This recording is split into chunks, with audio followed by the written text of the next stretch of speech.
आगे विंटर आने वाली है और जितने सारे fruiting plant, vegetable plant, flowering plant लगाएंगे सभी के लिए कंपोस्ट आप घर में बना लीजिए।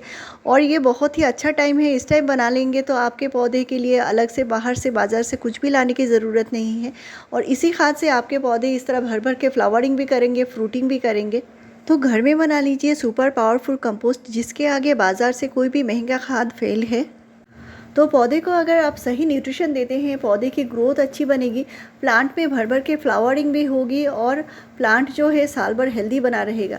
तो अगर बाज़ार से कोई भी केमिकल खाद डालते हैं, ज़्यादा केमिकल खाद से भी प्लांट में प्रॉब्लम्स आती हैं। प्लांट बाद में जाकर जो कमज़ोर बन जाती है, प्लांट में बहुत सारे प्रॉब्लम्स आते हैं, ग्रोथ रुक जाती है। तो ये प्रॉब्लम बिल्कुल भी नहीं होगी और आपके बहुत सारे पैसे भी बच जाएंगे। तो इस तरह कंपोस्ट बनाकर आप घर में ही पौधे को दीजिए। और ये कंपोस्ट बनाने के लिए कैसे जो प्रोसेस करनी है वो मैं आगे बताऊंगी। इसे आप लिक्विड भी बना सकते हैं और सॉलिड भी खाद बना सकते हैं, और दोनों ही बहुत ही बढ़िया है। इनका इस्तेमाल आप साल भर कर पाएंगे, बिल्कुल ख़राब नहीं होंगे और इनको आप स्टोर करके रख सकते हैं। तो ये नाइट्रोजन का भंडार है और इससे पौधे की ग्रोथ है बहुत ही अच्छी बनेंगे। तो इसके लिए जो हम खाद बनाएंगे, तो खाद बनाने के लिए यहाँ पे मैंने 2 किलो गोबर का खाद लिया है। और गोबर का खाद है ये, यानी पुराना गोबर है। तो पुराना, ये 6 महीना पुराना गोबर है। आपके पास 6 महीना पुराना गोबर है तो आप बना सकते हैं। और इसमें साल भर पुराने गोबर की ज़रूरत नहीं है, क्योंकि इसको हम अच्छे से डिकम्पोज करेंगे। और डिकम्पोज का जो प्रक्रिया है, इसे आप बहुत ही अच्छे क्वालिटी के वर्मी कंपोस्ट बना सकते हैं। तो ये बाज़ार से महंगे खाद से भी कहीं गुना ज़्यादा इसके क्वालिटी अच्छे होंगे, क्योंकि हम घर में बनाएंगे। और इसको आप किसी भी जार में स्टोर करके रख सकते हैं, ये बिल्कुल भी ख़राब नहीं होता। तो यहाँ पे जो मैंने गोबर का पुराना गोबर लिया है, तो आपके पास अगर कंडे हैं तो उनसे भी बना सकते हैं। अगर आपके पास कंडे या उपले हैं तो कम से कम 3 से 4 उपले लेंगे तो उतना ही काफ़ी है। अगर आप ज़्यादा करके बनाना चाहते हैं तो बड़े से ड्राम में बना सकते हैं। तो जहाँ पे ऑर्गेनिक खेती की जाती है, इस तरह घर जो ऑर्गेनिक खेती की जाती है, वहाँ पे इस तरह खाद बहुत ही ज़्यादा पैमाने में बनाई जाती है। तो यहाँ पे मैंने थोड़ा सा बनाकर दिखा रही हूँ। तो ये जो खाद है आप अपने हर एक, जैसे गुड़हल है, गुलाब है, हर एक पौधे में डाल सकते हैं। और अभी जो टाइम है, इस टाइम पौधे में बहुत अच्छी मात्रा में नाइट्रोजन खाद की ज़रूरत पड़ेगी। तो आप अभी से बना लीजिए और आगे आपके विंटर जितने सारे फ्रूटिंग प्लांट है, वेजिटेबल प्लांट है या फ्लावरिंग प्लांट है, सभी पौधे में दे पाएंगे। तो यहाँ पे मैंने 2 किलो गोबर खाद लिया है। इसके लिए अच्छे से डिकम्पोज करने के लिए यहाँ पे मैंने गुड़ लिया है। और गुड़ का जो टुकड़ा है, मैंने अंदाज़न 2 टीस्पून जैसा गुड़ लिया है और 200 ml पानी लिया है। तो इसको अच्छे से घोल लेना है। गुड़ जो होता है वो जो गोबर के खाद को डिकम्पोज होने में बहुत अच्छे से मदद करती है। और गुड़ में जो अच्छी बैक्टीरिया होते हैं वो बहुत ज़्यादा बढ़ जाती है। तो जो हम खाद बनाएंगे बहुत अच्छे से बनेंगे और बहुत जल्दी से बनेंगे। तो साथ में मैं ले रही हूँ खट्टी दही, यानी पुरानी जो दही है, घर में जो हम दही इस्तेमाल करते हैं, कई बार ये बहुत ज़्यादा पुरानी हो जाती है तो इसको हम फेंक दिया करते हैं। इसको बिल्कुल नहीं फेंकना है। ये पौधे के लिए अमृत समान है। ये मिट्टी को बहुत ज़्यादा उपजाऊ बनाती है। और दही में जो गुड बैक्टीरिया होते हैं, ये मिट्टी में भी जाकर बहुत सारा न्यूट्रिशन देते हैं, पौधे को बहुत सारा न्यूट्रिशन लेने में मदद करते हैं, रूट को ताकत देते हैं। और अभी जो मैं मिला रही हूँ खट्टी दही, इस खट्टी दही का इस्तेमाल आपको वैसे भी आप पौधे में इस्तेमाल कर सकते हैं। मैंने कई बार आपसे शेयर भी किया है। तो यहाँ पे गुड़ के साथ मिलाकर कर रही हूँ। अगर आपके पास खट्टी दही नहीं है तो भी कोई बात नहीं है, दोनों में से कोई भी हो। अगर गुड़ है तो भी होगा और अगर खट्टी दही है तो भी होगा। तो दोनों में से कोई भी एक हो तो भी चलेगा, और अगर दोनों है तो बहुत अच्छा है।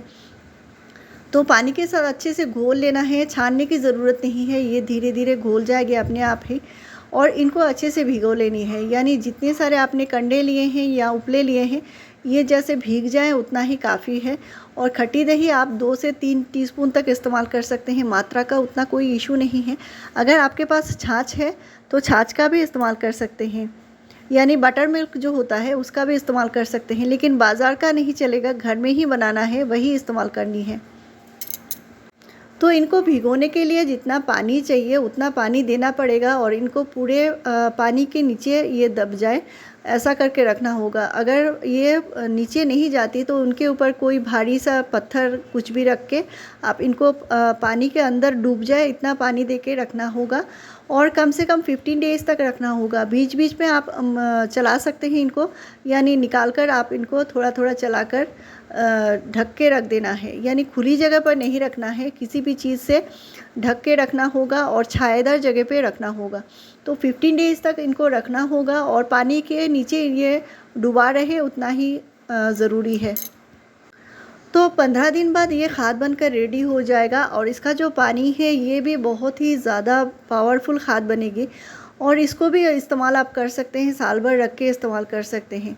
तो ये खाद बनकर रेडी हुई है और आप देख सकते हैं, लेकिन इनको तोड़ देना है, मतलब इनको थोड़ा थोड़ा भुरभुरा बना देनी है और इनको आप एक बार धूप दिखा सकते हैं, यानी एक दिन के लिए आप धूप में रख सकते हैं। इससे ज़्यादा इनको ड्राई नहीं करनी है, यानी बहुत ज़्यादा सूखा नहीं करना है। और इनको आप ऐसे भी इस्तेमाल कर सकते हैं या भुरभुरी पाउडर बनाकर भी आप इस्तेमाल कर सकते हैं और किसी भी जार में भरकर रख सकते हैं और आप अपने सभी पौधे में इस्तेमाल कर सकते हैं। इवन आप अपने इंडोर प्लांट की मिट्टी बनाते हैं तब भी आप इस्तेमाल कर सकते हैं। ये वर्मी कंपोस्ट से कोई भी मात्रा में कम नहीं है और इसका जो पानी है इसका भी इस्तेमाल कर सकते हैं, लेकिन ये बहुत ही ज़्यादा पावरफुल होता है। तो अगर आपने 1 लीटर खाद बनाई है तो 1 लीटर खाद के लिए आपको कम से कम 10 लीटर नॉर्मल पानी मिलाकर ही देना है।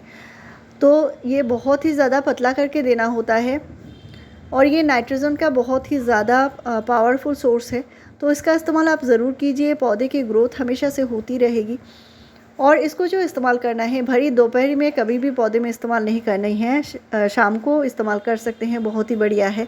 लेकिन सुबह को इस्तेमाल करने में थोड़ा सा प्रॉब्लम है, गर्मी के टाइम सुबह को नहीं देना है, सर्दी के टाइम दे सकते हैं। तो ये जो खाद है, 1 मुट्ठी खाद आप हर एक पौधे में महीने में 1 बार दे सकते हैं और ये जो लिक्विड खाद है ये आप 15 डेज़ के गैप में 1 बार दे सकते हैं। तो सिर्फ नाइट्रोजन खाद आपको नहीं डालना है, प्लांट में अच्छी फ्लावरिंग के लिए आपको फ्लावरिंग फर्टिलाइज़र भी देना होगा। इस पर मैंने कई सारे बूस्टर खाद, टॉनिक और इस पर कई सारे वीडियोज़ मैं शेयर करती जा रही हूँ, इनको ज़रूर फॉलो कीजिएगा और ऐसे ही बढ़िया जानकारी पाने के लिए मेरे चैनल को ज़रूर सब्सक्राइब कीजिए। Thank you.